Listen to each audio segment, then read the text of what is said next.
Straight talk from Israel. You're listening to Israel News Talk Radio. Welcome to The Definitive Wrap, where we report the truth about the world around us. We stand for true conservative principles and against wokeness.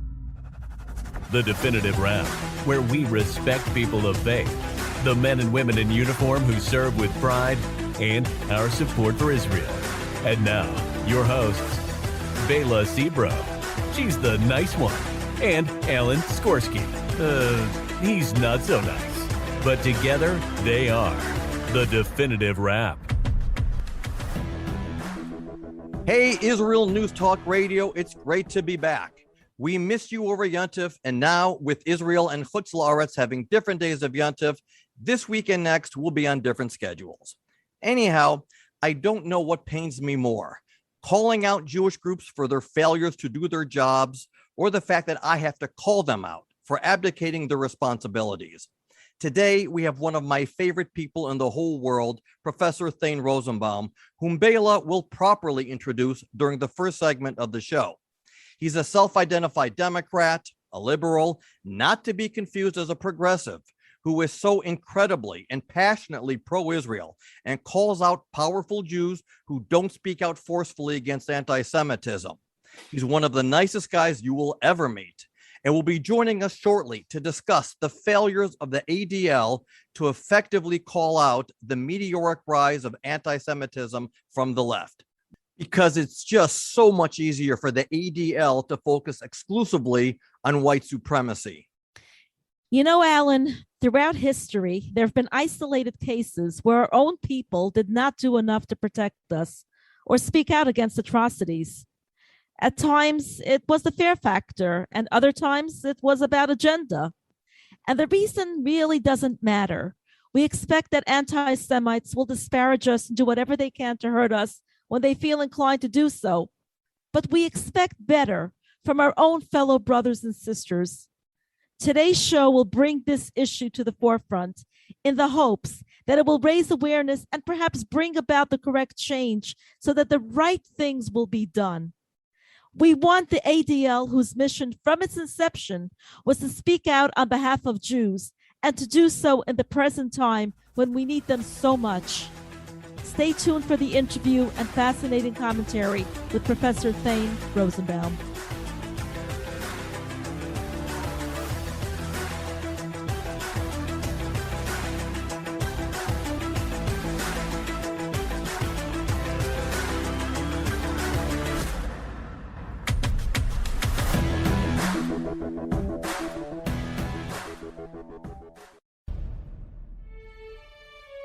Israel is located in one of the most volatile areas in the world. Israel is an island of stability in a sea of war and unrest. In the midst of this turmoil, Israel stands out as a beacon of order and human progress. Each week we update you on what's happening in this, the Jewish state, a true light unto the nations.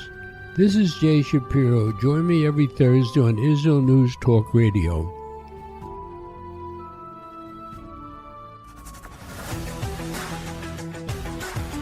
Welcome back to The Definitive Wrap with Alan Skorsky and Bela Sebro.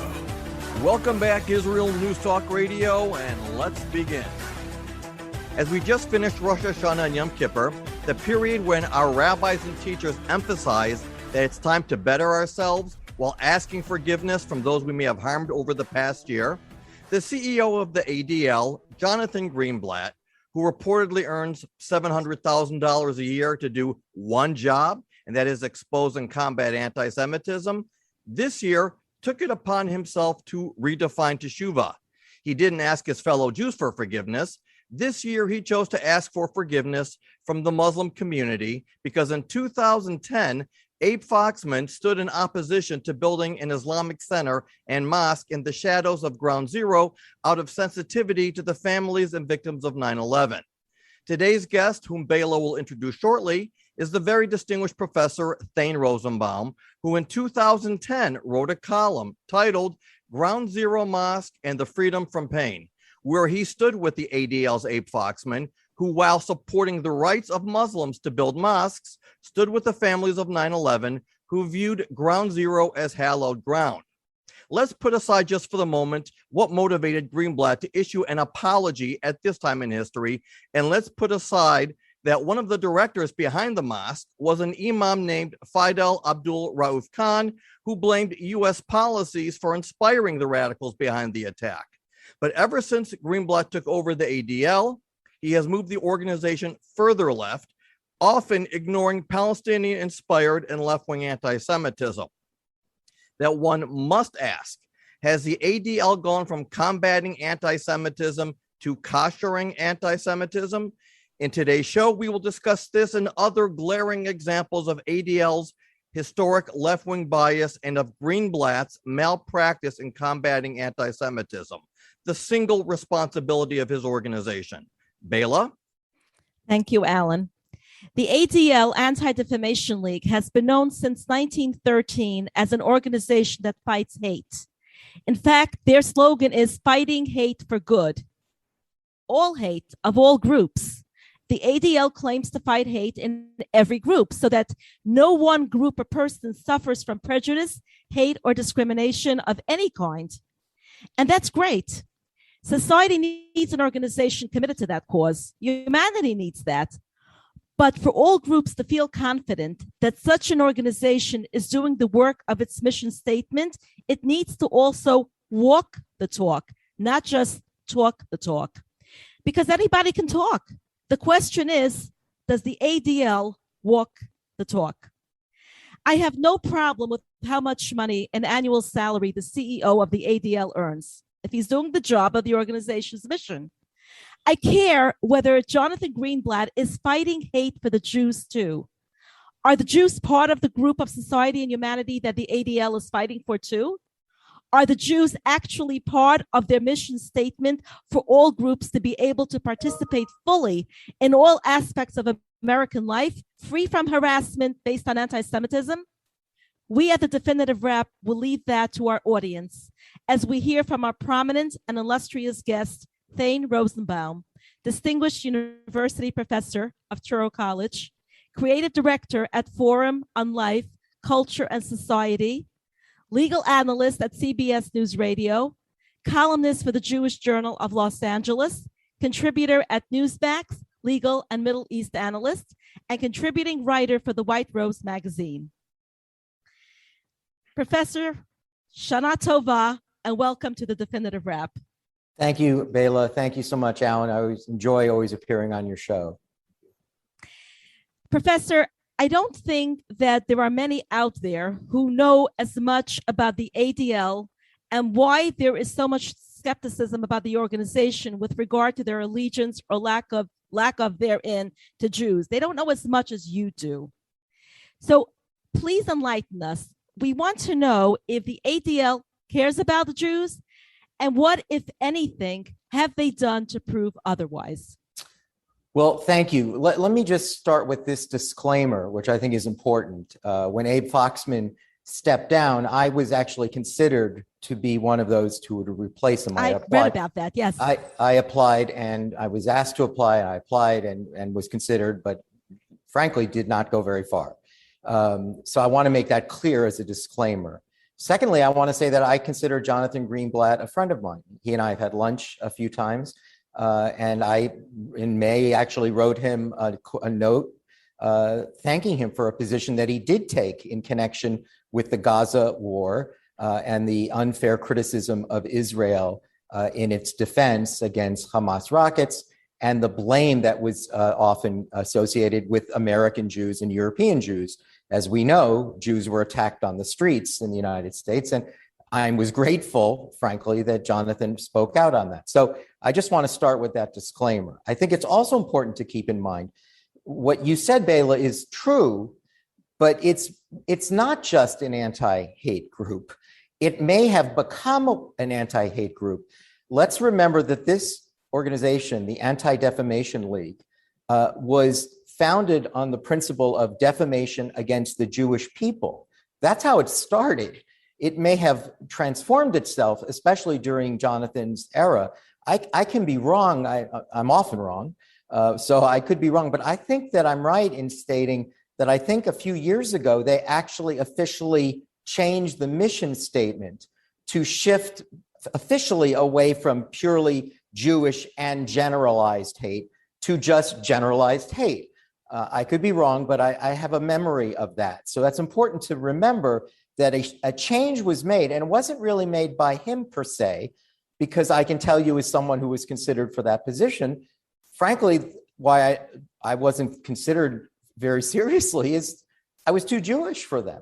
Yeah, they do say all groups. They do say that. They do yes, say that. they say that now, right? Yes. But I'm saying that the organization started as specifically defamation against the Jewish people. And just for some quick history, civics lesson, it had to do with the Leo Frank conviction and lynching in Atlanta, right? This is a story in which a Jew from New York who had settled in the South, who was falsely accused of raping one of his employees, when it was actually the janitor in his employee, was convicted.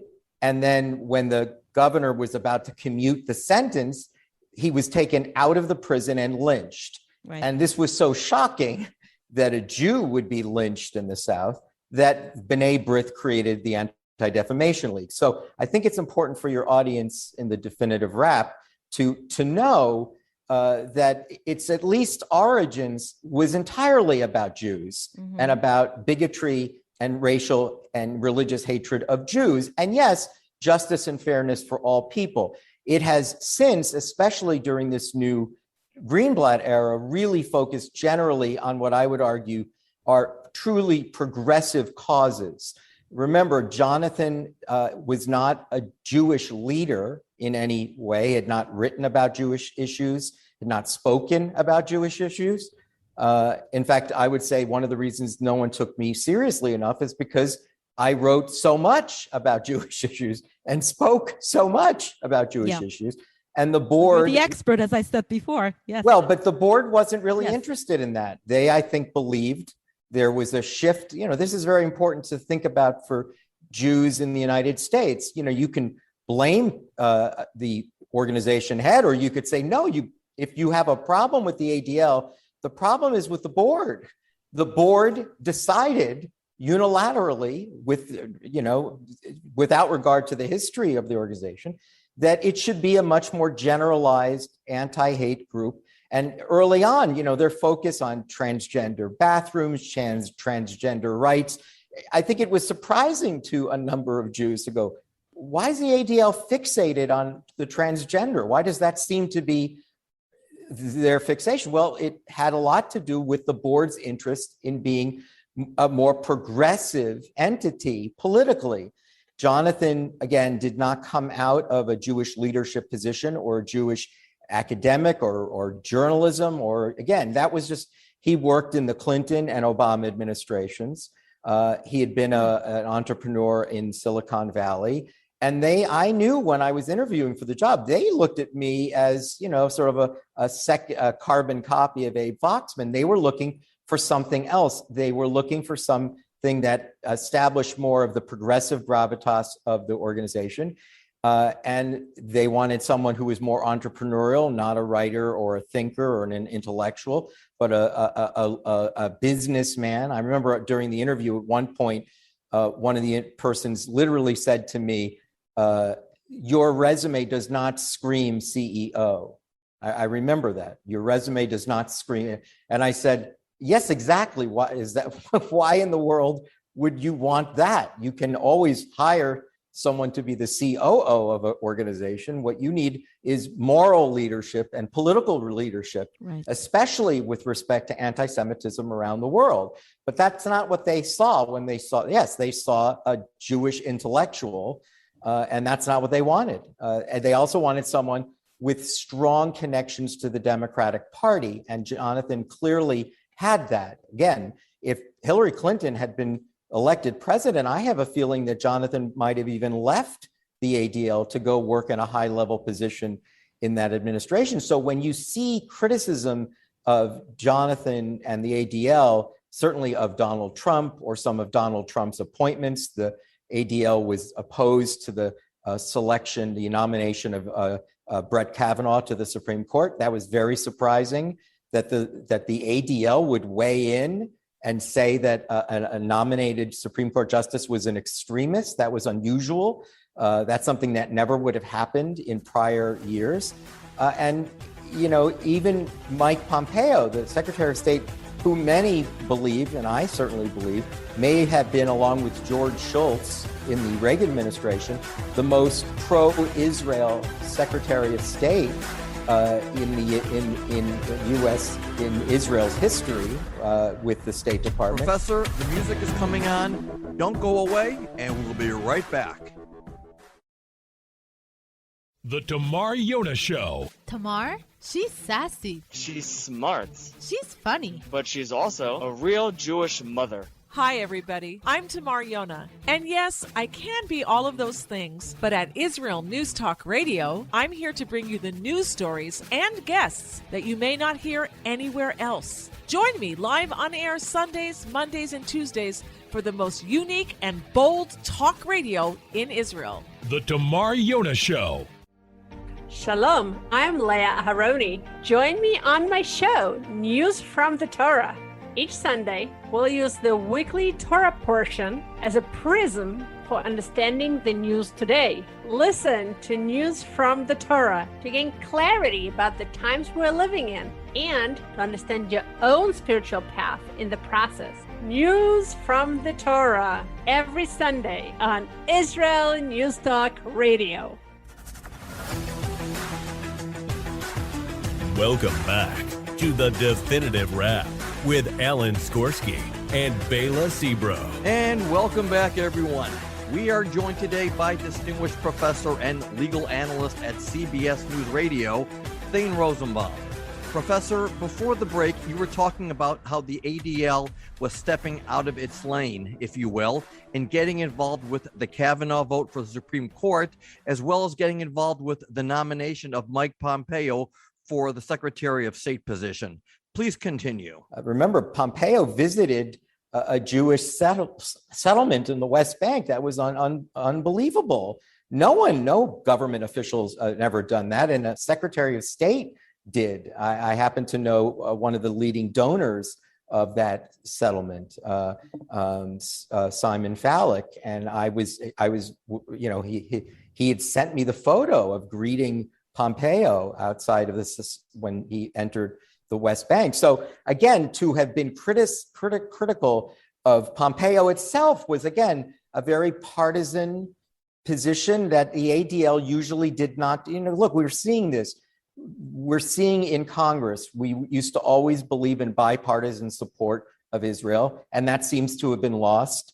And when you see the ADL take positions based on party affiliation, rejecting in nominations of Trump, there was, a lot of criticism of Trump during that his 4 years in office. And remember, this was, for many progressive organizations, Donald Trump was big business. I'm sure that if you looked at the ADL's financials, you would learn that they probably maybe doubled their contributions during the Donald Trump era. I know that all of a sudden I read that Apple was donating to the ADL. Apple was donating to the ACLU. This was big business. So, it's important to not just, you could point the finger at Jonathan Greenblatt because he's the head of the organization, but it goes much deeper than that. It's a strategy of the board to say, we want to be on the side of the progressives. We want to be on the side of the Democratic Party. We want to be on the side of anyone who rejects Donald Trump. And that was just not Foxman's way or Perlmutter's way before them. Their view was, we are, just like the idea of bipartisan support for Israel, we need to be friends with both parties. And we need both parties to focus on defamation against Jews and bigotry against other religious or ethnic or religious groups. We want on the left and the right. And there's no question that the ADL has spent very little time criticizing the anti-Semitism on the left in universities. It's not that they haven't, but their bigger focus is the focus that you see in progressive circles, which is that there's a right-wing insurrectionist extremist conspiracy. And that's really where, as you know, the President of the United States has said the most lethal threat in the United States right now is extremism on the right, insurrectionists, white supremacy. That is a calling card that we're seeing in the Democratic Party, and the ADL is part of that, and I think is proudly part of it. If Jews are concerned about where the ADL is on this, you need to understand this is not an accident. It's a strategy that was cultivated in who they picked. They picked someone who came from the Democratic Party, had long established progressive credentials, and would stand united with the very issues that we're seeing today. The 1619 Project, Black Lives Matter, critical race theory, all of this, even how Alan described this new attack, or rather the teshuvah, repentance for what was done 10 years ago. And Alan is right. I often take a chance, but at that time, I was one of the few who wrote in support of the families of 9/11. I didn't see this as a First Amendment issue at all. I resented when Mayor Bloomberg lectured everyone with the Statue of Liberty behind him in a very cynical, manipulative way, as if we needed to learn from a man who was the mayor but was not a law professor. He was giving us a tutorial on the First Amendment. Thank you very much, Mr. Mayor. But we knew what that meant. We understood that the First Amendment would prohibit the banning of mosques, but that's not what was happening. If you took the hysteria seriously and from the outside, it would sound to you as if there was a ban on mosques in Manhattan. You couldn't build one. You didn't have any. That's what it sounded like, unless you went, whoa, whoa, whoa. That's not what's happening here. There are mosques everywhere. And no one was objecting to mosques everywhere except for on the hallowed ground of 9/11, because those people that committed that dastardly crime, despicable crime, were motivated by the teachings of Islam. It may be an extremist view, but they were not completely a fringe group. There were people who applauded this around the world, who were Islamists. And so there was a deep sensitivity. Remember, no bodies were recovered, nor could there have been. This really was, the whole area of Ground Zero was sacred and also very raw at the time. The Freedom Tower hadn't even been built. The museum, the memorial hadn't been built. So all of a sudden, what are we building first? What are we focusing on first? A mosque? Really? And you can see how there was profound sensitivity. That's all Abe Foxman was saying. That's all I was saying. It isn't that you couldn't, it's that you shouldn't. There's a difference, right? It's a sense of mutual respect, a sense of decency. People were killed here, and you can reframe this as they did, as this is about healing. But the people who you should ask about healing are the victims' families, not Muslims. If the victims' families believe that a mosque and a swimming pool was important for their healing, all right, I was not a victim that day, so I would stand in out of respect. What would they wish? They didn't want anything that would seem to them in their face to be supportive of the teachings that resulted in the death of their relatives. Whether those were extremist teachings or not, it was still associated with the teachings of Islam. And so that's all that this was. It was not, but instead what we saw, the focus shifted, not unlike what you're seeing today, where the focus is on the racism of the United States and the homophobia of the United States, the progressive left's insistence that whiteness is irredeemable and that everything is about racism or bigotry against vulnerable minority groups. The shift moved from the 9/11 attack to the attack against Muslims, right? And that really was what Jonathan Greenblatt has been said in his most recent op-ed, where he was seeking teshuvah. He was basically saying that this criticism of the Ground Zero Mosque was emblematic of a general Islamophobia that started after 9/11. And I found that surprising because my understanding of their own statistics, the ADL's own statistics, which are shared with the FBI, both organizations work together. The amount, when it comes to hate crimes, which have completely, as we know, have escalated significantly over the last 20 years, the overwhelming number of people who are targeted with hate crimes are Jews. That hasn't changed. There's doubling and tripling, certainly this year alone, right? It's Jews are the primary targets of hate crimes. So when Jonathan said in his op-ed that there was a spike after 9/11, and there was, of course there was a spike, but I would actually say the following, which is I said many times during that time. I was one who was shocked at after 9/11, how little brushback there was against Muslims. Let me tell you something. If there were 17 Jews involved in the attack on the hijacking of 2 jetliners and brought down the World Trade Center and crashed into the Pentagon, I don't think there would be a Jew alive in this country. I think the amount of attack against Jews for complicity that Jews were somehow involved in 9/11, I can't even imagine this. And I don't remember, I actually thought, yes, of course there were incidents around the country, but when you think about the size of the country and the magnitude of the crime, right? When you think about the magnitude of the crime, nothing like this had ever happened.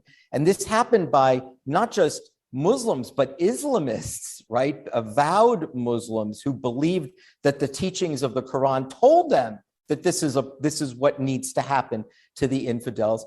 I was always found it remarkable how overall, how decent Americans were. Even the president of the United States, President Bush, wanted everyone to know this is not a war against Islam. It's against Islamists and terrorists. There was, I think, an enormous amount of mutual respect and forbearance. Yes, there was an increase in hate crimes, but nothing compared to what even in an ordinary year you saw with Jews. And you know who really knows that? Jonathan. He really knows that because it's his people who do those, who crunch those numbers. So that's why I thought that it's interesting to return to this issue 10 years later and to now apologize to say that the ADL as an organization owes Muslims an apology because they contributed to Islamophobia, which I don't think is true, and that any objection to the mosque could only be seen as racist. And I don't think that's true. So, Professor, I'm glad that you brought up about partisanship. As much as I pride myself as being a strong conservative Republican, when it comes to fighting anti-Semitism and supporting Israel, that's where I draw the line. There are Democrats like Senator Bob Menendez, Senator Joe Manchin, who I will stand with any day, and there are Democrats in the House also. Richie Torres, he's a progressive, but he's outspokenly pro-Israel, and for me, that's where I draw the line. I separate politics from moral issues. I hear the music coming on, so I'll continue right after the break with Professor Thane Rosenbaum.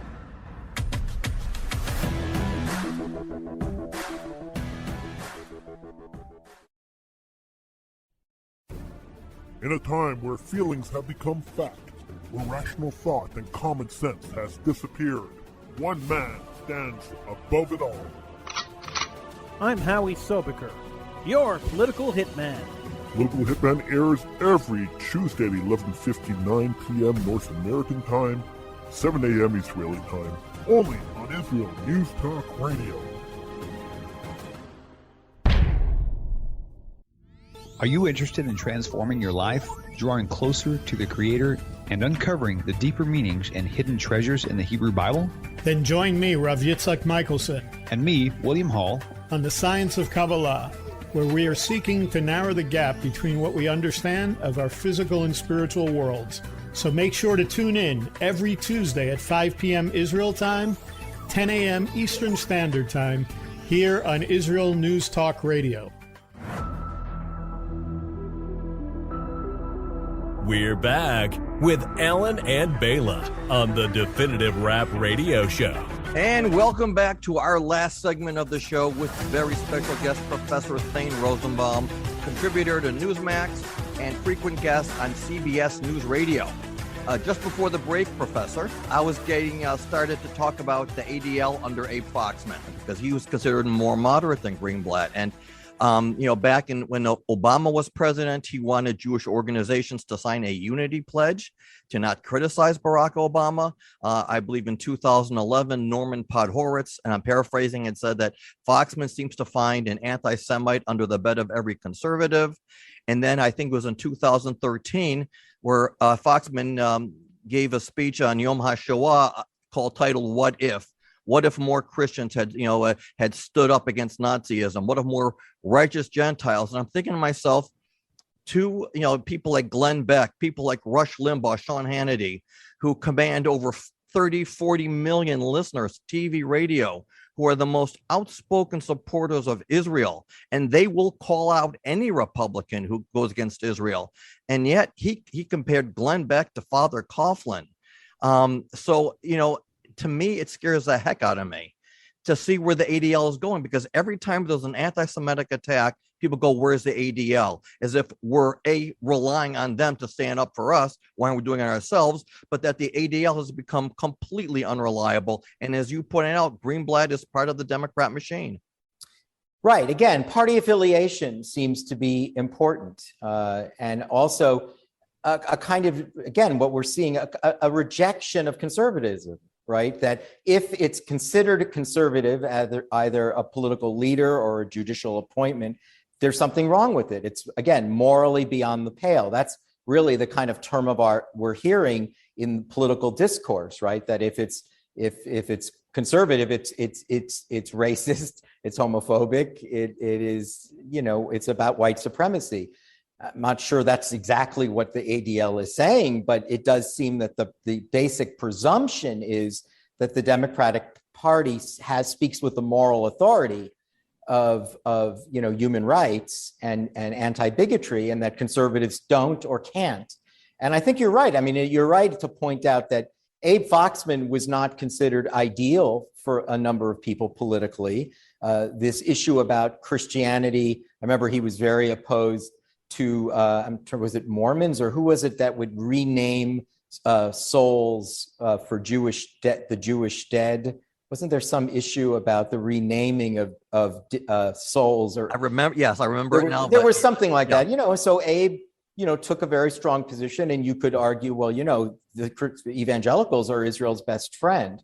But I think that Abe was interested in the broader issues about what's the end game. And yes, that is an issue, right? What's the end game? Well, the end game is that, all Jews will eventually follow Christ. And I think that was what Abe was concerned about, that there's a bargain for exchange, that we support you now, but we may not support you in it. Look, that was Abe's position, and was not an unprincipled position. I think he felt strongly that bigotry was the job of the ADL in every form. But I think what he was clearly focused on is that its primary job was, as I said before, the defamation against the Jewish people. And that's what's really changed. And I think that even Abe, who, I've spoken to over the years, I think he was surprised by the transformation of his own board. I think that he was surprised to discover that some of the old guard had been replaced by young guards who saw Judaism in terms of Tikkun Olam and the reform movement's fixation with Jews need to demonstrate their fight and protest demonstrations on behalf of others, the social activism on behalf of others and not on behalf of themselves.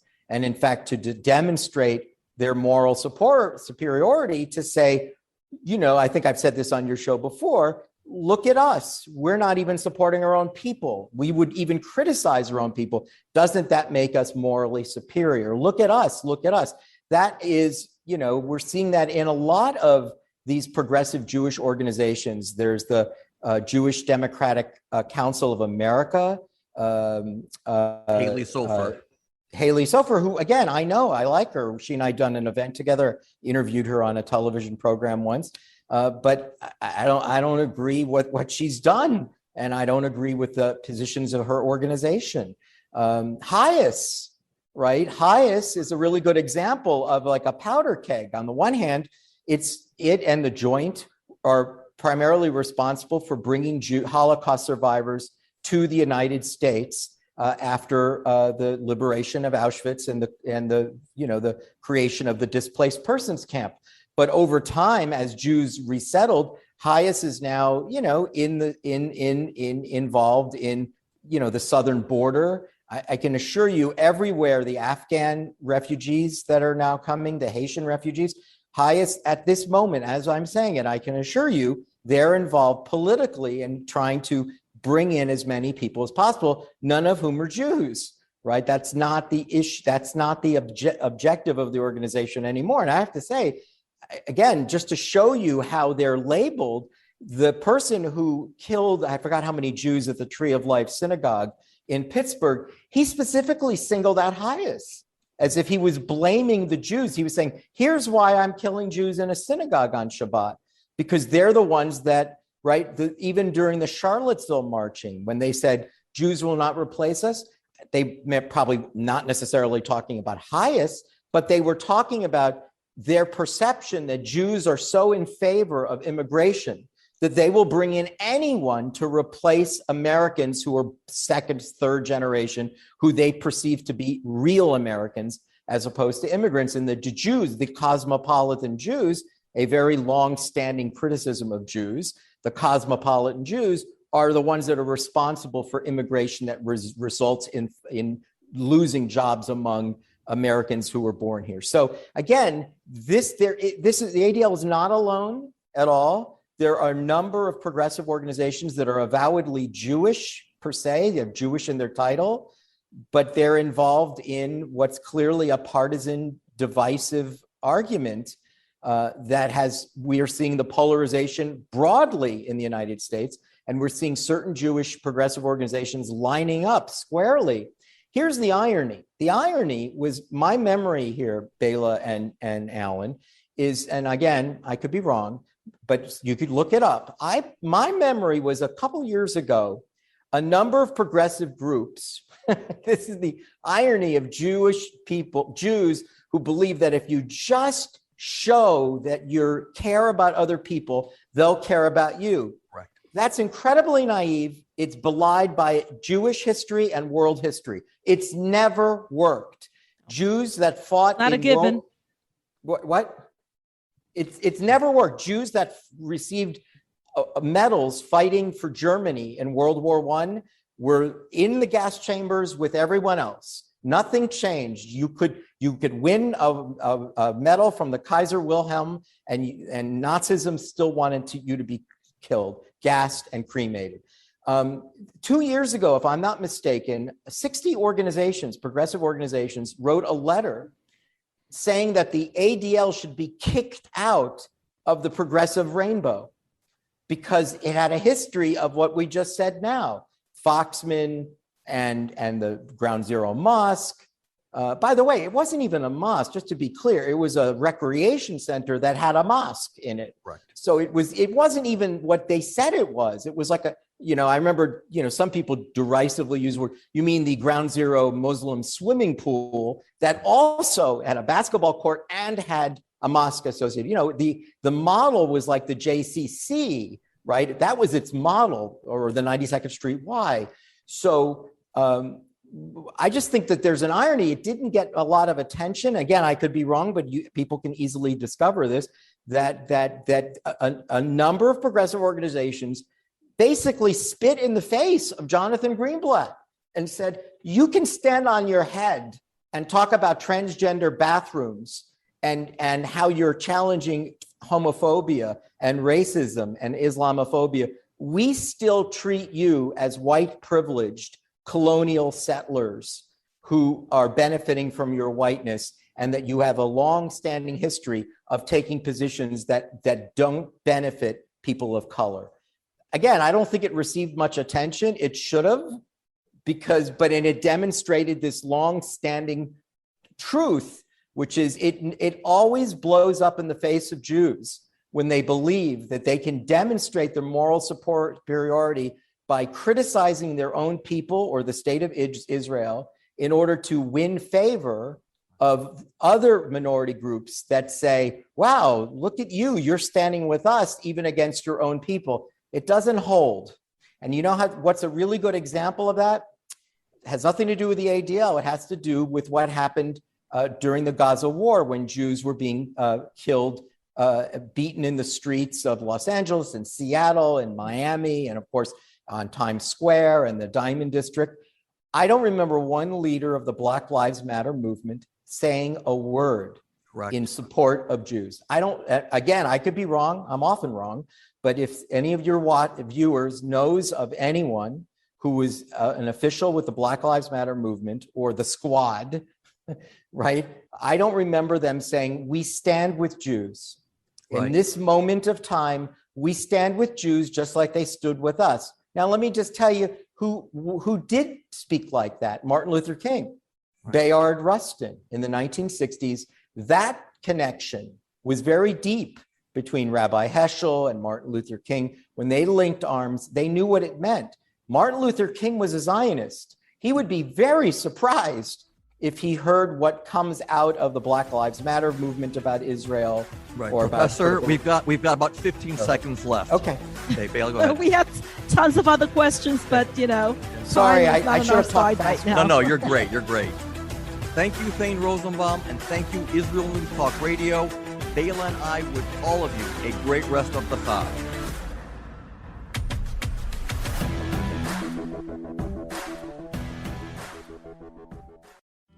Where can you get the inside news on Israel? At Israel News Talk Radio, we're dedicated to sharing Israel's inside story with the world by providing our listeners with news on Israeli politics, current affairs, and Israeli Jewish culture. The Israel News Talk Radio homepage also provides you, the listener, with useful information at your fingertips, with scrolling news headlines, weather, currency exchange, Shabbat candlelighting times, and so much more. Our radio programming is always accessible and on demand. We operate absolutely free of charge for everyone, everywhere. If you love what we do, partner with us now by becoming an Israel News Talk Radio supporter. With your support, you'll be inscribed on our Israel News Talk Radio Wall of Fame. There's nothing like us in the world. Be part of something great. Israel News Talk Radio. Straight talk from Israel. Howdy, this is Rita from League City, Texas, now living in Israel. And though my heart may have belonged to Texas, it now belongs to Israel and all the fantastic show hosts at Israel News Talk Radio. Hi, this is Michael Solomon from Kiryat Arba, Israel. And why do I love listening to Israel News Talk Radio? Because I love listening to the interesting interviews they do and their news reporting that most other media sources don't cover. Hey, this is Nicoleko from Malmö, Sweden. It gets pretty cold here in Sweden, so I love cuddling up with a warm cup of tea while I listen to Israel News Talk Radio. Hey everybody, this is Frank Morris from Tennessee. Me and my dog Buster really love listening to Israel News Talk Radio. You're listening to Israel News Talk Radio.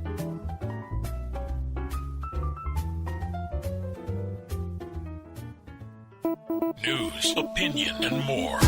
You're listening to Israel News Talk Radio.